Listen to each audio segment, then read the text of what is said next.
Hey, welcome back to Monday Night Football, where Soccertown USA comes to you, brought to you by Elliott Media, here filmed at the Mac Gaston Community Center. Big thanks to them for letting us use this facility. Guys, what do you think about the Asher dive into the pool there? You want to give it a score? I give 3. it 2. 3. Yeah, it's got to be low. 2.5. Yeah, 2.5. Try again. First of all, I'm surprised he did it, with his history of injuries. Yeah, it's not good coming out. My thing is, do you own any kind of wound at all going into that water? Yeah. I mean, tetanus shots, hopefully updated. That did not look sanitary. But let's look at this. Before we go into the OptiLink scoreboard, let's just give a quick overview. We had 14 out of the 16 teams advanced into the state playoffs, and now after the first round, we are left with 8 teams in the first round. Hey, still more than half. Still more than half. 500, I'll take it. And with that, let's go into the OptiLink scoreboard. I'll go over the scores real quick. Coahulla Creek, both boys and girls pulling dubs. The girls 4-0 over Franklin County. Boys 10-0 over South Atlanta. Christian Heritage losing. The girls losing Savannah Country Day 10-0, and the boys losing to Holy Innocents 4-0. Dalton splitting, the Dalton girls going down to 5-1 to Westminster, and then the Dalton boys with a 4-3 win over Kell. Dalton Academy with a 1-0 win over Dodge County on the boys' side. Both Murray County teams advancing to the second round. You got Murray County girls winning 10-0 over Johnson from Augusta, and then the boys winning 2-0 over Franklin County. North Murray boys losing a heartbreaker to Ringo 2-1. That's the second time they had a 2-1 score line there. And then we ended up with county schools Northwest, both boys and girls advancing. The girls with a 10-0 win over Cairo, and then the boys with a 8-2 win over Santa Creek. And then we have both of Diego's alma mater's teams bowing out in the first round. Not even a goal on Southeast girls losing 8-0 to Cambridge, and then Southeast boys losing 2-0 to Westminster. So hold on. I'm not laughing because they lost. I'm laughing because he accredited that they were your alma mater, as if he didn't go to Southeast. See, and that's what I'm going to say about the whole your Southeast alma mater thing. I don't believe you went to Southeast. So here's the thing, and we can go back to season 1, season 2, and you will see that I was a diehard Southeast fan, but then I got a lot of flack for pulling too much for Southeast, and then as the seasons progressed. Oh, so y'all did this to As the seasons progressed, Todd and I agreed, you know what, we're going to just try to be... Actually, we saw the flag. Actually, we saw the flag that Roy got, and we were like... Yes. I think I'm gonna more. So if you want to know why you are the new Roy. That's why if you go back, Roy got so much flack. I will never apologize for having Southeast as my number 1. Okay. Ever. All right, but...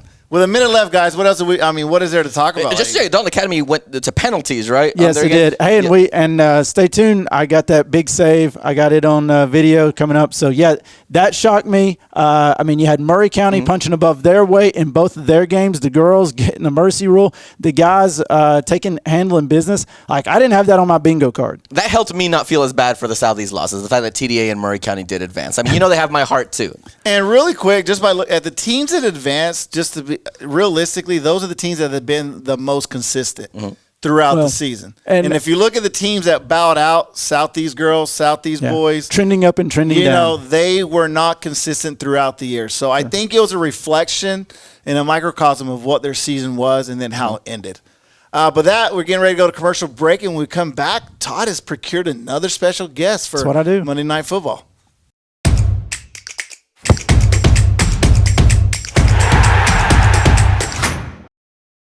I'm Dr. Michelle Little. And I'm Dr. Kayla Giubo with Foundation Direct Family Care. We wanted to start a membership-based primary care practice. But we're doctors, not business people. I'm Kylie Roy with Builtwell Bank. I listen to their pitch and help them scale from startup to owning their own building. Builtwell sees the value of small businesses in the community and supports their ingenuity. Because every business owner doesn't have an MBA, our bank is Builtwell. Member FDIC.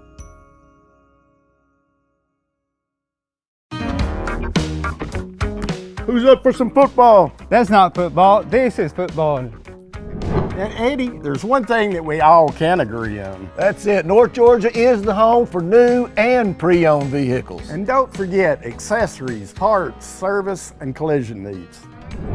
Claro que sí se puede. Come see us. Hey, that's our park.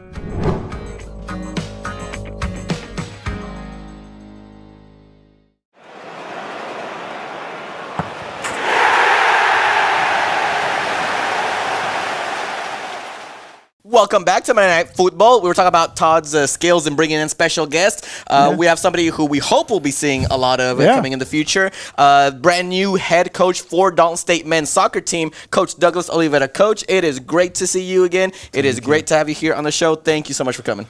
Yeah, thank you. Thank you guys both for having me and Juan as well. Thank you. Yeah, so welcome to Soccertown, USA. We are home to 15 state high school champions since 2003, 2 successful UPSL team, and a defending NAIA national champion.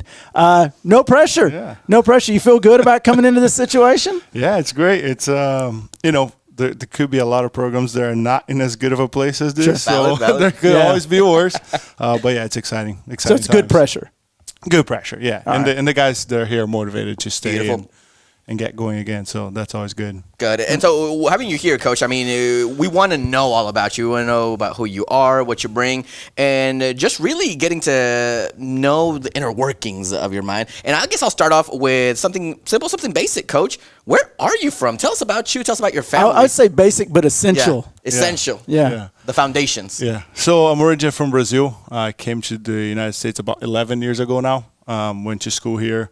Got married 5 years ago. Hope I got it right. Hope I got it right. Yeah, do you have that written down somewhere? Yeah, we won't ask the date. 5 years ago, we have 2 kids now, a 3-year-old and a 5-month-old. So wow. Came over, we were at Liberty University for the last 6 years, and now just moving here. So we go to Brazil once a year, or try to, when things happen and help us. But yeah. Beautiful. What part of Brazil? São Paulo. Campinas, São Paulo. Oh, the soccer capital. Yeah. São Paulo. So what was your introduction to the game growing up? Like, we're always told in the U.S., right, we get that stereotypical, they were probably born with a ball in the crib. Yeah. Was that the situation for you, or what was your introduction to the game? Yeah, I as far as I remember, I had a soccer ball with me, so it is pretty accurate. That I don't remember exactly. We started playing organized, somewhat, small-sided as 4-year-olds. Oh wow! It was a dirt field, and right next to it was a concrete court. Just going, and that's all I remember is getting started. So it was 4 years old. I'll be a lot less judgy now when I see parents out with their kids at 2 and 3 years old. Like, all right, maybe it's okay. You ever hear about Project Mbappe? You have to let your kid grow up like playing. Yeah, that's the whole deal. Yes. Coach, when you grew up playing soccer, right? You grew up with the world of soccer. Tell us about your whole soccer background. What clubs did you support growing up? What clubs do you support now? Well, we know it's from Sao Paulo, so let's see where this goes. Yeah. What were the players you looked up to? Any players that you maybe try to copy their style? Or just talk to me about your soccer. Yeah, so I grew up in Campinas, so there's 2 teams there, one that I won't name, but the main one is Ponte Preta, the biggest team. For me, if you know me, that's the only team you should know in Brazil. This is what I'm talking about. People give me guff because I refuse to say the other team's name. This is legit. Growing up, going to the games as long as I can remember, rain, windy, hot, just going to games. Some really good times, some really terrible times as a fan. And then played, some minor academies in Brazil. Played U15, U17, U20. Played the Copa São Paulo, which is a big tournament in January for U20s. Then went back between school and playing again. Went back, played one last U20 Campeonato Paulista. And then after that, I ended up coming here. Playing wise, as you can look at me, I was not really the fastest guy or the quickest guy, but I was always a guy that could win a lot of air balls and play the long ball. So I always watch a lot of Lúcio, the Brazil center back, and Juan. Those 2 were the guys that I watched growing up. And we were good. We had a really good national team back then. Yeah. I don't know about now. I don't know who I would look up to right now. But those were the 2 guys. And then just as a overall athlete and all-around person was Kaká. Really wow. Him, what a guy. Everything he did and represented and the way he conducted himself. So you know what, you couldn't have put it. And lately, I don't know what it is, but that run he had against Manchester United in Champions League has been up on my reels. And I watch it like over and over again. Just an unbelievable player. So let me go. So you grew up in Brazil, play soccer there. How did you get here? Like, what was the impetus to get here? Yeah, so when I was in college in Brazil, we had a missionary team from the States called the Chicago Eagles come and played against our school. So, it was a small 7v7 game, kind of indoor. And then I got connected with the guys, and they kept coming back. So that was 2012 when I met them, played against them. And then 2012 and 13, I would go back and forth. They would bring a different group. I would go hang out with them. Then at the end of 13, one of the guys that's, probably my host dad here now, asked me if I wanted to come to the States and play and go to school, because I was like, a semester I would play, a semester I would go to school, and alternating those to be able to play. And then he invited me. He was like, hey, what would you think if I found you a school that you could do both? I was like, great, sounds great. So I ended up getting recruited by John Bryan University in Siloam Springs, Arkansas. It's an NAIA school as well. So decided to come for the fall of 2014. So that's where I started, Siloam Springs, Arkansas. I love this idea of like fish out of water from the Sao Paulo area in Brazil. I'm going to the U.S. Where are you going? Arkansas. It's like it translates perfectly. I'm sure it's a one-to-one. It's like we're going to take you to the SEC football country, and we're going to plop the Brazilian kid right down there. I'm surprised you weren't recruited to kick for the Razorbacks back in the day. When we come back, I definitely cannot wait to hear about how it was in your playing days. I do have one question though before we head out. Kind of something we talked about. I want to know that I'm with good company. Who is the best of all time in your mind? Anyone or someone I seen? Anyone. Oh, Pelé. Easy. Good. Okay. I was hoping he would not say Messi, because all this time at Don't Stay, we've been surrounded by Messi, and I don't like Messi. Yeah, we'll never be. He doesn't like Messi. I don't like Messi. No, it won't be in Argentina. Oh, thank good. Oh, yes, Coach. Good news for me. And so when we come back, we'll hear more of Coach Oliveira's story, playing, coaching, and some more information as well. So make sure you stay tuned, and we'll be right back.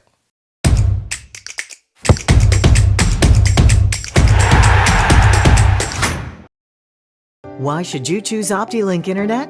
I chose OptiLink because of the great local service.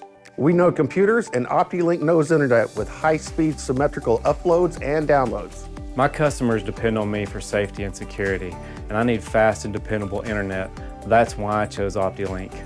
Some people say you can't have fast internet. I say, oh yes you can with OptiLink. Experience the difference. Call today, 706-529-1313. If you could live anywhere, where would it be? And what would it be like? Open up a world of possibilities when you sell your home and make those dreams real. At ColdwellBanker.com, you can get an instant estimate on your home, compare cost of living city by city, and learn more about our revolutionary seller's assurance program. So it really is true. Your dreams don't have to be just dreams. At ColdwellBanker.com.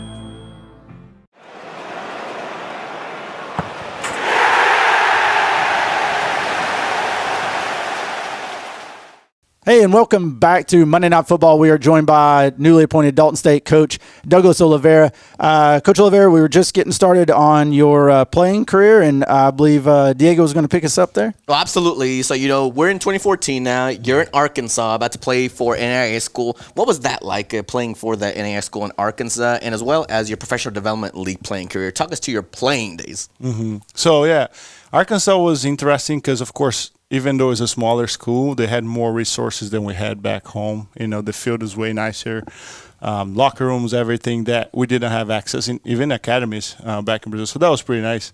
We had a good team. We had a team that was filled with internationals, as you can think, a lot of Brazilians, a lot of Colombians. So were you surprised at the level?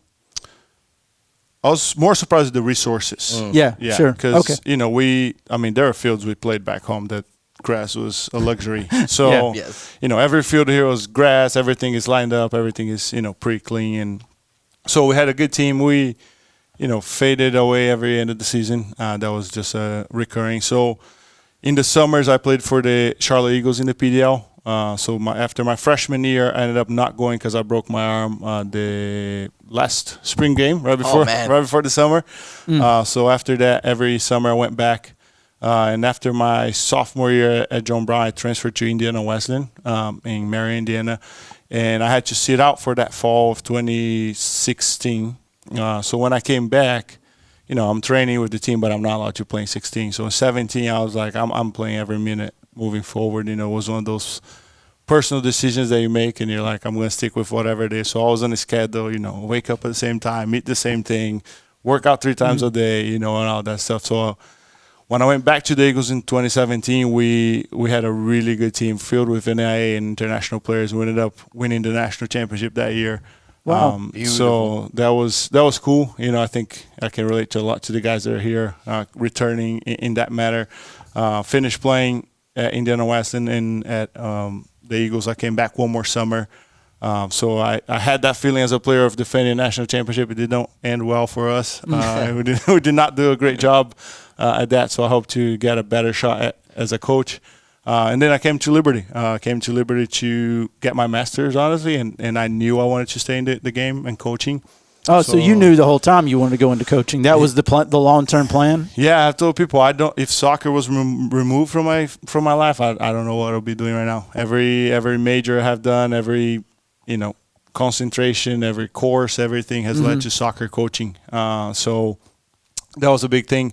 And then ended up at Liberty, got connected to the coach right away, started, being a manager, just running around, training whatever I needed, whatever was necessary for the team. And then got invited, as I was about to graduate, got invited to do it. It was actually a tryout as a coach, for a semester. So did that. But that was COVID, so we didn't play any games in the fall 20. Went back to the spring of 21. We had a really good season. We're in the top 10 of the country in shutouts. That was really cool, especially because I work a lot. And you guys played a heavy hitting schedule too. Like you guys played some ACC powerhouses. I think I read like you guys played North Carolina. You played maybe Duke and some teams like that. JMU. That first year we played the first 6 games. 3 of them were top 25 teams. Wow. Wow. We got results in all of them. Didn't concede a goal, so that was really good start. And stayed there for the time until up now. So every year we have played 2 or 3 top 25 teams, ACC, whether it was ACC, we went out to UCLA once. That was pretty cool too. So, and then got into coaching and started to get into, looking for new opportunities as an assistant, being time of 5 years. I think that was good enough to learn and grow and then start moving on. So how did you get drawn to the Dalton job? Like, how did that come on your radar, and how did you know, like, this is the moment I need to jump to a head coaching position? Yeah, it was about just the timing, and then for me it was a lot of the, having experience in NAIA as a player and D1 as a coach. It's just more of the game at the NAIA level. I think the D1 is very athletic, very powerful, where I think the NAIA is more playing wise. And I think, I had a great experience. I had a life change through college soccer in the NAIA. And I think going back and getting to investing guys from multiple countries, guys that maybe have to have a job on the side and, do more than just playing collegiate soccer. I always refer to it as the Wild West of college soccer. Yeah. Like you get all kinds of people. People who play professional in other countries to some degree. People who have, they're coming back, like a Chiruri that's 25-year-old freshman that, and you get those stories like that in NAIA, and it's very interesting. Yeah, so that was the biggest push. It was like the fact that NAIA has the umbrella for more, nationalities, more people from different backgrounds too. Okay. Coach, you and I got a chance to sit down and watch the Dalton High game for the region, and so you got a good taste of what the local player is. Let's say that right now there's a local player watching this show, which you all should, and they're thinking, you know what? I want to get on your radar, Coach. I want to play with you. What are some steps that a local player should take to get on your radar if they want to play for you? Yeah, I think the first thing is you always got to work on that highlight tape. I mean, and have a full game available. I think that's a big thing right now. We're in the day and age that you should have access to all that relatively easily.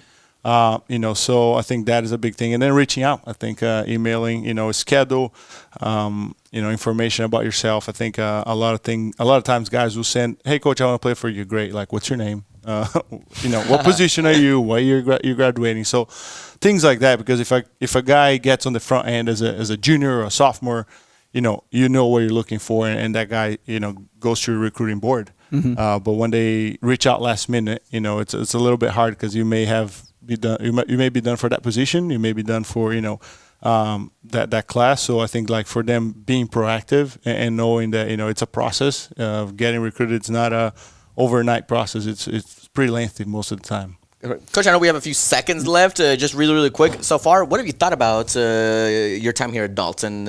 What can you express about what you've seen here in Soccertown? Yeah, I love it. I think, I've been to 2 games in a week, a UPSL game and a high school game. Oh, nice. Yeah. I wasn't able to go to the other night of the high school, but it was great. Yeah, like I think we talked a little bit at the Dalton High game. Being able to just drive around and see people actually playing the game, it's not something we saw in Virginia much. There's a lot of basketball, a lot of football. Yeah, I mean, they're playing outside right here. They're playing outside the Matt Gadsden Community Center as we speak. Yeah, exactly. So I think like that was cool. And then, the area, I think it's, people are involved, the community is involved. The community is a part of it. All right. Well, Coach, thank you very much for taking this time to join us. We hope that we can get you back in here at a later date. Maybe we can do some special maybe in the fall or something, and look forward to what you're bringing to the school. Awesome. So thanks for joining us. Thank you, guys. Appreciate your time. All right. And we will be right back to talk about all that good action that happened throughout the week. So make sure you stay tuned.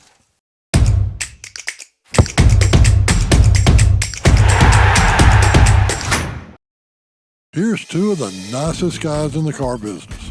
Hey, it's Eddie and Greg from North Georgia Toyota. We're taking a little break from doing commercials, do a little fishing. Hey, I'm not fishing, I'm catching. All right, hang in there, don't let it get away. Don't let your big deal get away at North Georgia Toyota. Greg, somebody's gonna say, we can't do that. What do we say? We say, oh yes, we can. That's only at North Georgia Toyota in Dalton. Come see us. Bring it in. Why should you choose OptiLink Internet? When I work from home, I need fast, reliable internet. OptiLink provides that with no hidden fees. Our customers depend on us for great service and quality. And that's why we chose OptiLink Internet. As we serve the needs of our clients, we need reliable internet service. That's why I chose OptiLink as my hometown provider. Some people say you can't get fast internet. I say, oh yes you can with OptiLink. Experience the difference. Call today.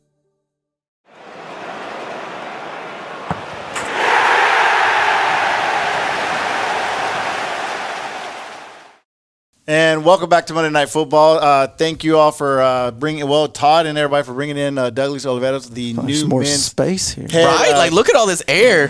The new men's head coach for Dalton State, a very big lad there. Yeah, he's a big dude. Hey, you know who he'd have fit in well with?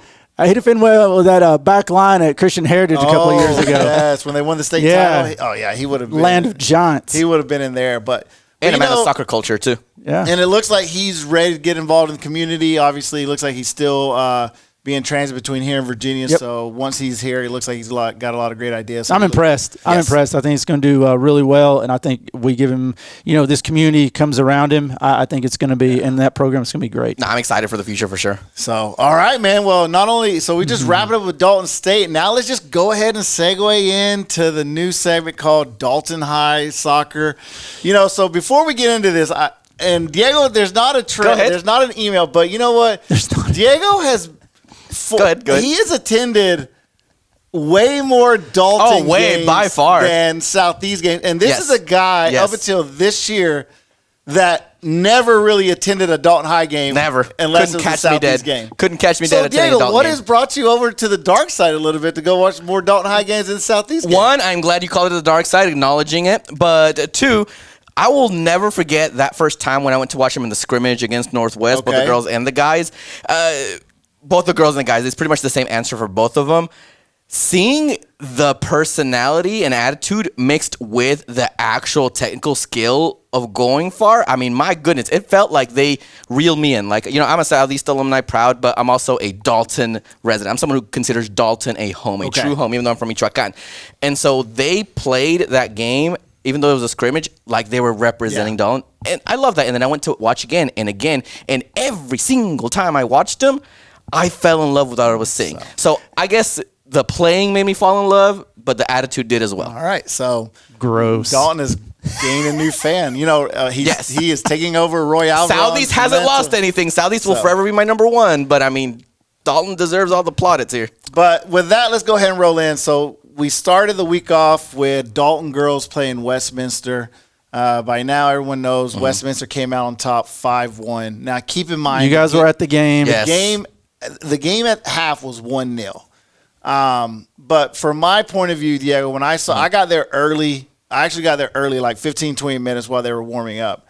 And right off the bat, I could see the difference between Westminster, and even though they were overall Todd, they came in with a losing record, but the teams that they played and lost to, you could see. I mean, so are you saying you could see the difference in terms of like physical difference, or you could see the difference in the way they carried themselves, or technical? Now, I did see them like laughing, lollygagging, playing. So I thought that was going to come back to bite them a little bit. But it turns out they were just losing confidence. Yeah, they were just losing confidence. Yeah, okay. And I felt, and Diego, you were there as well. I felt like the girls for Dalton played tighter than they've played all season. I don't know if it's.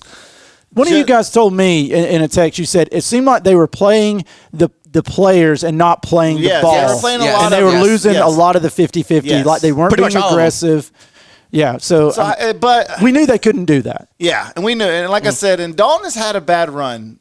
Every year that they've made it to the playoffs, I think is the 5th year in a row, for sure, that, they were 4 years region champs, and then that they were always the number 1 seed, but they always got paired up with one of those Atlanta teams. And they're picking at it, but they're not there yet. But talked to Coach Almodovar, after the, didn't get an interview without talking to him because he was literally out of there, wanted to talk to his players. But he's motivated. Saw him this weekend. He's motivated, ready to get them back, ready to get them lined up, and he's looking forward already to the next season. So, good. That's what you want to see from Coach. But with that, like I said, the Dalton, they won. They lost 5-1. They got a goal near the last few minutes of the game. Westminster was just doing a lot of through balls from the outside, one time crossing from right and left. One thing I instantly saw was that it seemed like Southeast every time they Dalton, sorry. See, look at that. Look what you did to me. Took over Dalton, every time they were going for the ball, it seemed like they were scared during the end. Like there was a lot of backing up. We talked about the aggression. That's showing too much respect. Yes, the aggression. I mentioned a couple players. Ashley was actually, I think, the most aggressive player of that game. And, we saw her, unfortunately, had to come out for a little bit due to injury. So I felt Dalton lacked that just intensity that was needed. Yeah, but I will say the one player that impressed me she's not my favorite player, was the freshman, like Ellis Robertson. She stepped up and that's because a lot of times when you're young players, they don't know to be scared. And I don't know how to say that. Like, you haven't had those negative experiences in the first round. You don't know to be scared. You don't know to be intimidated. You just know to go out there, and it's like Bruce Arena said in the 2002 World Cup before the U.S. played Mexico. Wow. He said first foul, first shot, first goal. You go out there and you get stuck in and you get in the game. But here's the thing. The girls have a bright future. The academy players are going to be coming up in the next few years. It's just going to fill the void. So I think Coach Almodovar will be having a good squad here and moving forward. And with that, let's roll into the boys' game. I wasn't there for the boys' game, but the boys came out on top 4-3. What a game that was. Guys, what do you have to say about that game? What a game. It was back and forth now, I will say. Squeaky tight. Dalton goes up 2-0. And they get equalized. And they get equalized. They come back and let a 2-0 lead. Baylor. So I know it wasn't.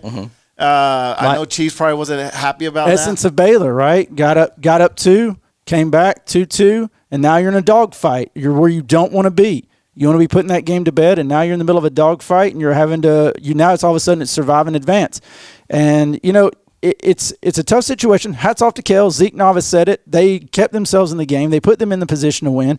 And Dalton was just a little bit better on the day. And they're lucky to be going and moving on and surviving. And you mentioned it, Coach. He's not being happy. He was mad that game, and I love that from him. He was treating that game as if Dalton had lost, and I love that from a coach. But that just goes, and we got 30 seconds here real quick, but it just goes to show that's how Dalton has played. They always play a tough first round, and then for some reason they turn it on after that first round match. We'll see what they do. And then y'all's boy, Joe Gonzalez, 2 goals. I think. Yep. What a performance. Let's just punt that to the next segment. You want to punt that to the next segment? Let's punt that to the next segment. All right, let's punt it, because there is a lot to talk about there. Let's go to break, and then when we come back, we're going to pick up right here. We've dallied a little too long, but we're going to pick it up. So stay with us.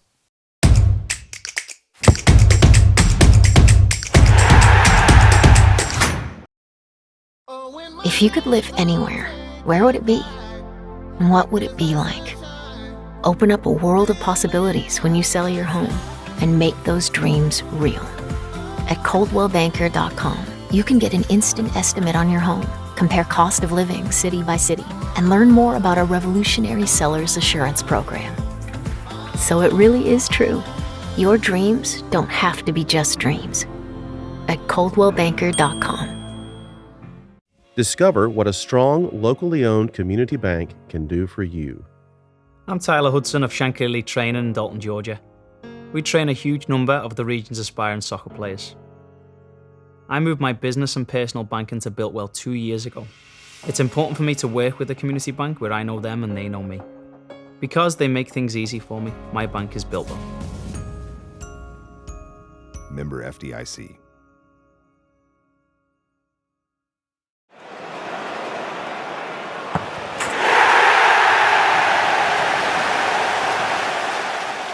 Welcome back to Monday Night Football. Todd right there doing a great job recreating something we'll talk about right now. After scoring, I think that was his second goal. No. Oh, I thought you were doing that on purpose. Exactly how Joe had his celebration after scoring that second goal. So really quick, I said Joe Gonzalez scoring 2 goals, and I think, Todd, is that how it was? I think they were like this. I think Cinco, like Chris Lopez is them back like this. Okay, so yeah, it ends up being the third goal that he actually 3-2. Yeah, he made it 3-2, and it was one of those things that I don't care for it. I sit there and I watched it yesterday. I want to say it was the Liverpool game. I was sitting there and watching it, so I know that exists. I know it's out there, and kids are going to emulate what they see. It's not for me in that moment. I wasn't that big of a fan of it. I mean, looking back now, it's like one of those things that, yeah, they survived. But right, it worked out. Can you imagine doing that? Yeah, and it biting you in the butt. Yeah, so... But with that, they did go up. They ended up winning 4-3, and now Dalton goes into the second round to face a familiar foe at Harmon Field. Yep. Pace Academy. They played them earlier in the year, and they won 2-1. So now you bring in Pace to Harmon Field, where the field is narrow and not as wide. I think, obviously, the Catamounts are going to have the advantage. So we'll see how that goes. But everybody will go with the schedule at the end, but they do play on later this week on that. And with that, John, let's roll into the Christian Heritage Girls. When you hear a team called Savannah Day Country or something like that, it's bound, and it's one of those private schools with Christian Heritage being lumped in a private school. I think they're going to have it hard every year as long as they have this format. The girls lose 10-0. It's one of those things. It's better for our public schools, 3A and below, and it's harder on Christian Heritage. Yeah. But they ended their record with a 3-11 record, so obviously we know they'll get back to work on it. And then the boys losing to Holy Innocents 4-0. Yeah. So that scoreline, when I saw it, wasn't. I was actually kind of intrigued. It wasn't as bad. So they end their record with 6-9. But as we've mentioned, Christian Heritage is going to have that uphill battle with the amount of students and the kids that come out now that they are lumped in with private schools from 1A all the way up to 3A. Yep. It's going to be tough. It's unfair. Yeah. Well, let's move on. Well, you say it's unfair, but there are some other private schools that are in there that are also small, but they have different focuses. Yes. Like the focuses are different. Christian Heritage has been able to have like an excellent men's program over the past few years, and like it's awful. They don't actively recruit. Now you look at an Atlanta International, they beat 4A, 5A schools. They beat Dalton a couple years ago, so it's not. They're one school that I would put out there that's in single A that punches above their weight, but they are able to. I guess let's move on to Dalton Academy. We'll actually move into the segment we're supposed to be in because we were dragging. So Dalton Academy, they take the bus down to Dodge County. The long ride left that morning. They go down there, fight through a hard 0-0, just slugfest, go to PKs. Anything can happen, and if we want to, we can go ahead and cue up the video. We got Freddie Reynoso stepping up, making a big save. His dad posted this. This was sent to me by Coach Laura. Hats off to her, right, for taking a team that we've been a little underwhelmed by this year. They get smoked by Southeast. They turn around the next week. They put up a good fight against Ocala Creek, and then they go down first round of playoffs. They get the result, survive, advance.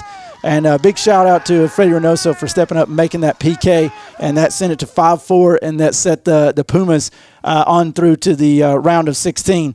And once again, we always compare to local schools, but Dalton Academy, they're going to be – I'm going to start saying the Dalton Academy. Yes, sir. There's a TDA. That's right. Dalton Academy. And we'll go over this, but they will be traveling, going down south to Bremen. That's tough.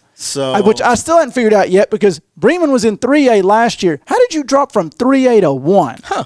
That's a big jump. That jump needed some research on that. That jump needed a parachute. So, but I was so happy when I saw that they won in penalties because I've been to a few TDA games, and Freddie's always been such a highlight for TDA. So the fact that he got to have his hero moment, could not be happier for him. Well, hopefully he's got a few more hero moments to go. So go back to that Bremen. So I was talking to Dr. Kraft, the superintendent of Dalton Public Schools this weekend, and I did bring that up, like how Calhoun went from 5A to 3A, and he said something when the GHSA did the guidelines, like if you were anybody that was in 5th grade or up, they grandfathered you in or something. If you were previous to that, there's some kind of law. That's why Dalton Academy was able to drop down, Calhoun was able to drop down to 3A because some of their kids got grandfathered in. They didn't count them as 3 to 1. So I'm thinking that's what happened to Bremen, and they were able to do that. But there was something when they did the whole reclassification. Because I saw that and I was like, what? But there was something, and he explained it to me because we were talking about it. That was it. I mean, Bremen's a team that gave Creek a game last year on a couple of occasions because they had that rain delay game. Yes. So, all right, but now they go on down, and then let's go to our alma mater here. Yes, our. You say our, but only one of us talks like it is.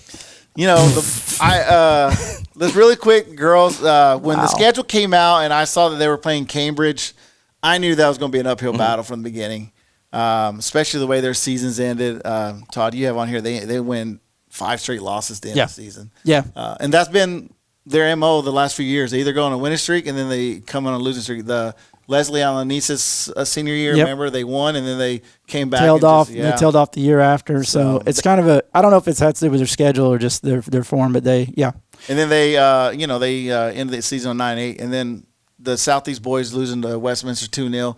That game was tighter than that game was tied 0-0 for the majority of it. Yeah, and then, gave up the first goal with 12 minutes to go. Yeah, and then Westminster started attacking. I was watching and driving back, and they were just, the last 20 minutes, Westminster started attacking. They started creating more chances. And then I was this close to paying for the live stream because I was like, "There's no way it's still 0-0." And it's like the 70-something. I was watching on the way back from Athens, so I was had it on the NFHSA while I was driving on the way home. I'll tell you what. We'll go over a little bit on this segment because I want to tie in Creek here. Coahulla Creek boys, you called it, Juan. I told you. That was a great call. That was a 10-0 smashing. The only thing you can say about that is everybody got off the field with no injuries, and hopefully you got to go home early and get a good night's rest as opposed to being out later. The real game though was the next night. Coahulla Creek girls 4 Coahulla Creek girls 4 Franklin County 0, and that game stayed pretty tight. It was Franklin was the kind of team that you expect to find the playoffs. Athletic, tall, strong, and really just Creek handled them. More technical, finished. I was really impressed, and they're going to be moving on. Getting to the round of 16, and I think I'm trying to think of who they got. They're going to play Shaw, but let's talk a little bit more after the break. Let's go to commercial break. When we come back, we'll pick this up a little bit more. And when we go in the commercial break, we're going to have an interview with Lily Johnson and Megan Ramsey after, and then a little bit of a water park celebration. Hey, this is Todd with Monday Night Football. I'm joined by Lily Johnson and Megan Ramsey of Coahulla Creek. You guys just won your first state playoff game this year. Lily, let's start with you. You guys coming in on a good run of form. How'd that first win in state feel tonight? Felt great. I'm glad it keeps our confidence up, and we've got to keep going. And you guys had a little bit of a rain delay too, so how'd you pass the time? Did that mess with your mind at all? No, we stayed locked in, and we ate, we stretched. Okay. We got ready. And Megan, I interviewed you at the beginning of the year, and you said, y'all's first goal was to win region. Yes, big check mark on that one. Yes, sir. Moving into state. So how does it feel having that region crown under the belt and moving into state and winning? It feels great. I think it gave us a lot of confidence coming into this game today. I'm really proud of how we performed and how the team played together. Franklin was a really hard opponent, but we played really, really well, and we stuck with them. And I'm just so proud of the girls, how we played tonight. All right. Well, good luck the rest of the year, ladies, and thank you very much. Thank you.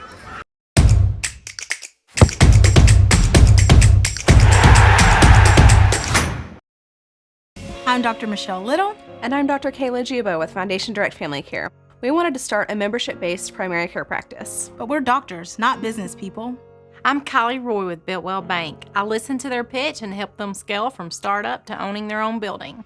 Biltwell sees the value of small businesses in the community and supports their ingenuity. Because every business owner doesn't have an MBA, our bank is Biltwell. Member FDIC.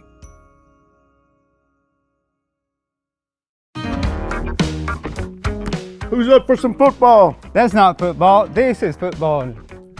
And Eddie, there's one thing that we all can agree on. That's it. North Georgia is the home for new and pre-owned vehicles. And don't forget accessories, parts, service, and collision needs. Claro que sí se puede. Come see us. Hey, that's our part.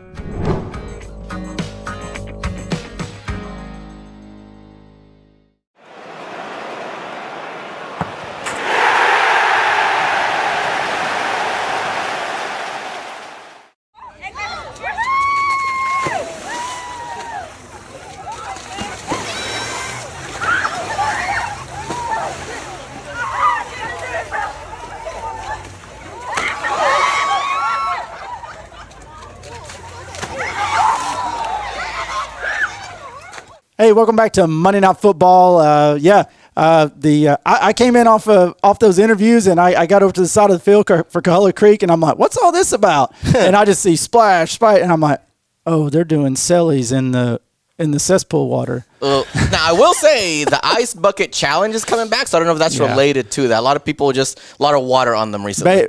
Look, I'm not testing that water, but I'd take the ice bucket challenge over that. Yeah, so, I mean, thank you for Lily Johnson and Megan Ramsey for that interview, and Todd for getting the video. Of that's the leadership with Megan. She's been a rock all year, and that's what you get from those two. You get solid play, game in, game out, and solid leadership. And that Lily interview probably was really easy for you to get. You know, you just had to tell your wife, hey, can you tell your BFF if I can. Wow, is that what happened, Todd? Look, I'm the BFF now, right? But yeah, now the girls advance to play Shaw. At home, We're going to go over that more. Coahulla Creek advances as well. They're going to play Sumter County, which we will give some prognoses here at the end on those two. But congratulations for both schools. You know, shows that they were the first. They were number one in region, and they continue, and now they're going to continue to host in the second round. So looking forward to that. And now, Todd, we rode to your alma mater up on the other side of just on the other side of Cleveland Highway. Yeah, Highway 2. Yeah, the Highway 2 corridor there. Yeah. Yeah, so Northwest girls on Thursday night had a 1-hour rain delay, which I think everybody was affected by that played on that night. Actually, the Coahulla Creek game was pushed back, and that's where the cesspool of water came from. But, they blanked Cairo 10-0. It was never a game. I think I texted you in the first 15 minutes, and I was like, this is going to be a mercy rule. You could just tell it was one of those games. But they handled their business 9-0 at halftime. I mean, I'm sure Cairo wish they would have just went ahead and sunk the dagger in and sent them home early. Instead of having to wait till the second half for that. So they'll be moving on, playing Cherokee Bluff Thursday, May 1st. Big game. Cherokee Bluff, this area should be familiar with them. Southeast has played them in the last few years. Yeah, not had the best results. Yes, so we'll see if this ranking no comes bluffing up. going on. Yeah, no. But I want to say, I really want to give a shout out because, as you mentioned, Thursday was a day that we had a lot of games, and it poured like cats and dogs, and these games were still able to go off. So let's give a huge shout out to Whitfield County Public Schools and for getting those turf fields, because if the county did not have those turf fields in play, I don't know if those games would have been played. It would have been a mess, and if it wasn't a mess last week, it would have been a mess this week when they tried to play on them again. So I think big shout out. I think it helped that they they invested in the athletic fields and it's coming back where they're not having to delay or play or reschedule games, except for that Coahulla Creek game that was boys versus Dalton that didn't get played. But this game's got played. And I see, Todd, you were able to get an interview with Coach Isa. Is that his? Yeah, Isa just he just talks about like his preparation before the game and how it differs when you got a rain delay like that. I mean, he's a consummate professional. Every time you talk to him, he's got it down. So all right, so let's go ahead and go into that interview with Coach Isa Gutierrez from Northwest. Hey, this is Todd of Monday Night Football, hanging out with Coach Issa Gutierrez. Just pregame before taking on Cairo in the first round of state. Coach, you guys had a substantial rain delay, about 45 minutes. How does that affect preparation, like mental preparation for this game? Oh, I mean, ultimately, girls are used to playing 5:30, so there's mental behind it. At the same time, it's it's not just for us, it's also for them. And it's part of it. Girls are worked up, ready for the game to get going, and it just delays it a little bit here and there. But at the end of the day, we're still going to get the chance to play. So, how does preparation change for a team that really you can't know a whole lot about besides maybe a little bit of film? Well, that's the biggest thing throughout the season is we focus on ourselves. I'm not really playing to be any other teams other than in region, because when it comes to the playoffs, the reality is you don't know too much about other teams. But if we're playing the right way, then that's all we can worry about. Well, Coach, good luck in your first game here, and we'll talk to you hopefully next week. Sounds good. Thank you. And welcome back. And there you heard Issa's words talking about the rain delay and all that. Yeah, it didn't seem to affect him at all, right? Doesn't seem like it. And then it looks like, Todd, you rode into the Northwest boys. I was busy last night. Matter of fact, my back's hurting this week from carrying you two last week. So, you did do a lot of that. I did. And then it looks like the boys easily with a win over Sandy Creek, 8-2. Yeah, and it really wasn't that close. They gave up a couple goals late in the game after they had put the subs in. Coach Gutierrez getting some of the bench players and young players some playing time. They gave up a couple of goals, learned something. But really, the story was Chris Tapia bangers like all night, half volleys, goals from 25 yards out. There was another one hit the crossbar. It was just a highlight reel match. But then I got an interview with Uriel Soto. He was one of their defenders. Kept the clean sheet on his watch. I don't know if he's going to claim those other two goals, but I was lucky enough to get an interview from him right after the game. Hey, this is Todd of Monday Night Football. I'm joined by Uriel, center back for Northwest Whitfield. You guys just won your first game of state, 8-0. How does it feel to get the first state playoff win under your belt? It feels great, but we just need 4 more to keep on going. Yeah, just one game at a time. Yeah, one game at a time. It's hard to prepare for some of these games because you don't know a lot about the team. Does that affect your mentality for preparation at all? Not at all. I feel like we just got to watch film, and at the end of the day, I feel like we can take everyone on.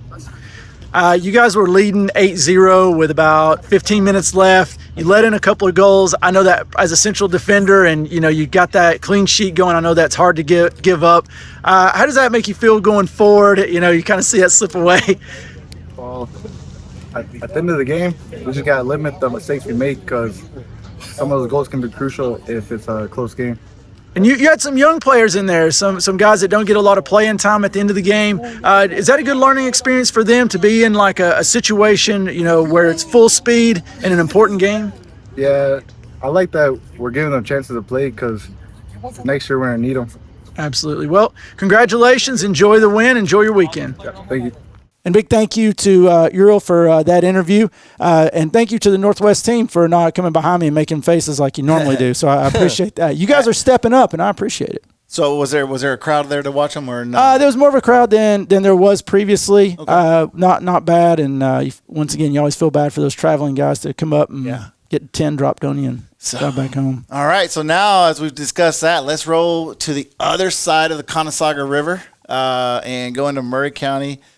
We have Murray County girls beating Johnson, actually having to travel. Yeah, so it was Johnson Augusta, not Johnson. No, I said Johnson Augusta. No. But I think a lot of people, even myself, when I glanced, I was like, Johnson? First of all, the matchup didn't make sense, but second of all, I was like, 10-0? 10-0. That is like. That was the dead giveaway? Yeah. That is crazy that they were the team that had to travel and they put a 10 spot. Yeah, that does make us, this new ranking system. Obviously, it's not 100%. It's going to need some tinkering. But, yeah, you had Murray girls that were a 23 seed, and they drove to the 10 and laid a dime on them and then drove home. So something's up. Yeah, so it was something got messed up with the rankings there. But anyway, congrats to them. You're moving on to the next round. Looks like they're going to be taking on Morgan County on Thursday. And if I'm not mistaken, that's at home. I think we'll go. So Linda Lopez and company, get them. And then, Todd, the Murray County boys coming out and beating Franklin and Diego Franklin County 2-0. Julio Escobar with a winner. What do you think about that scoreline, Diego? I love it. 2-0. Now, I don't know Franklin County. Obviously, I don't know what to have expected. But Murray County, just both the girls, even though we're talking about the boys, but Murray County girls and boys, just the evolution they've been having. I remember Murray County just did not have a soccer foundation really back in the day. But now, I mean, they're winning their state games. They're advancing. I love it. I cheer for Murray County all the time. I think Juan hit on it earlier, right? We look at like some of these teams and how they're trending. In Murray County, especially the boys, like at the back end of the year, they got Seth Hendrickson back, who had been missing, and it seems like everything started clicking all of a sudden, and you were like, it's going to be tight, them getting into the playoffs. Well, it's a playoff-based system, and they're coming in on fire. They're coming on fire. Like I would not want to play them right now. They're confident, they're playing well, and we'll see what happens. Yeah. With that, let's get ready to go to commercial break, and when we come back, we'll tap in around the North Murray boys and against Ringgold, and then we'll go over the upcoming games.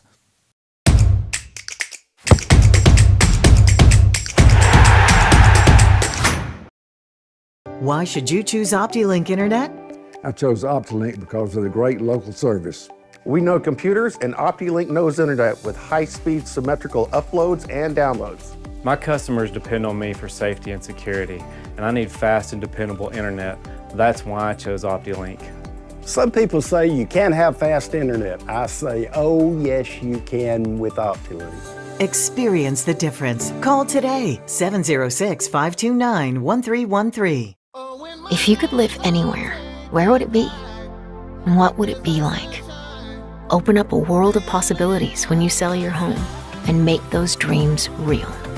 At ColdwellBanker.com, you can get an instant estimate on your home, compare cost of living city by city, and learn more about our revolutionary seller's assurance program. So it really is true. Your dreams don't have to be just dreams. At ColdwellBanker.com.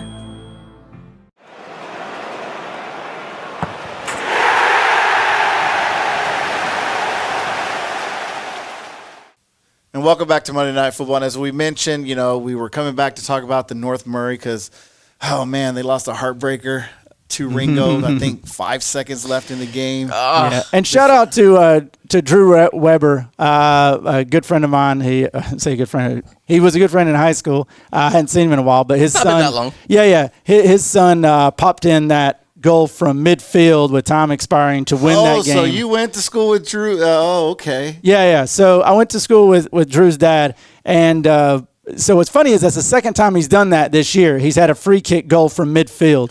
So, but I mean, to have it be the game winner with 5 seconds, that's oof. So it's a shout out to Drew. Nice job. Keep it up. Well, I mean, sort of the microcosm of North Murray's season. They were up and down a little bit.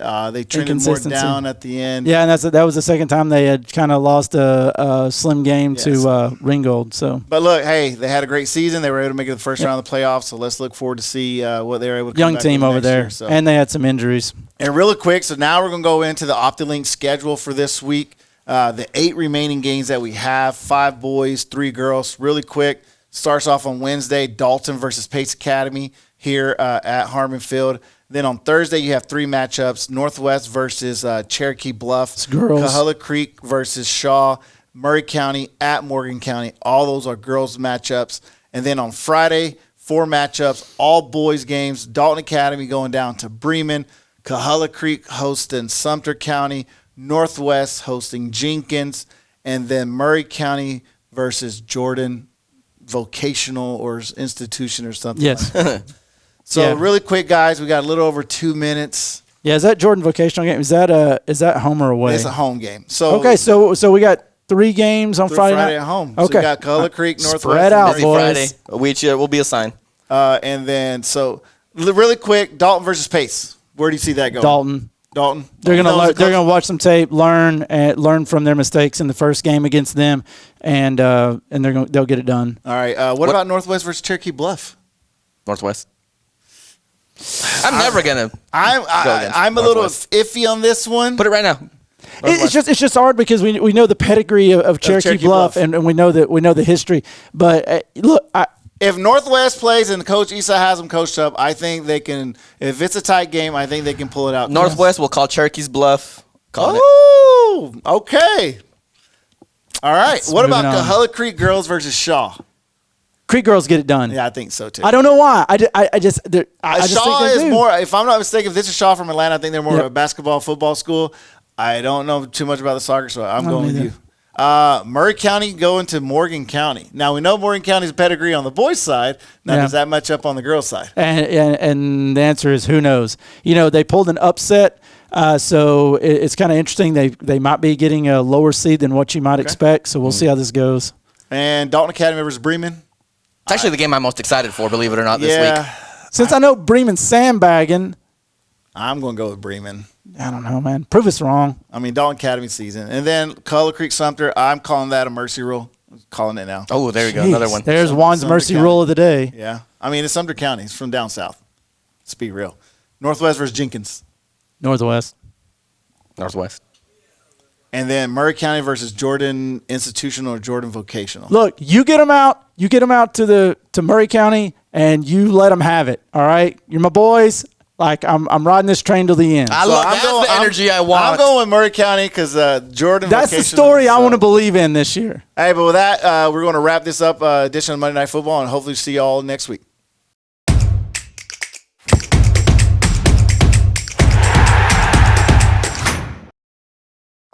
If you could live anywhere, where would it be? And what would it be like? Open up a world of possibilities when you sell your home and make those dreams real. At coldwellbanker.com, you can get an instant estimate on your home, compare cost of living city by city, and learn more about our revolutionary seller's assurance program. So it really is true. Your dreams don't have to be just dreams. At coldwellbanker.com. Why should you choose OptiLink Internet? When I work from home, I need fast, reliable internet. OptiLink provides that with no hidden fees. Our customers depend on us for great service and quality, and that's why we chose OptiLink Internet. As we serve the needs of our clients, we need reliable internet service. That's why I chose OptiLink as my hometown provider. Some people say you can't get fast internet. I say, oh yes you can with OptiLink. Experience the difference. Call today. Discover what a strong, locally owned community bank can do for you. I'm Tyler Hudson of Shankley Training in Dalton, Georgia. We train a huge number of the region's aspiring soccer players. I moved my business and personal banking to Builtwell 2 years ago. It's important for me to work with a community bank where I know them and they know me. Because they make things easy for me, my bank is Builtwell. Member FDIC. Here's two of the nicest guys in the car business. Hey, it's Eddie and Greg from North Georgia Toyota. We'll take a little break from doing commercials, do a little fishing. Hey, I'm not fishing, I'm catching. All right, hang in there, don't let it get away. Don't let your big deal get away at North Georgia Toyota. Greg, somebody's gonna say, we can't do that. What do we say? We say, oh yes, we can. That's only at North Georgia Toyota in Dalton. Come see us. Bring it in.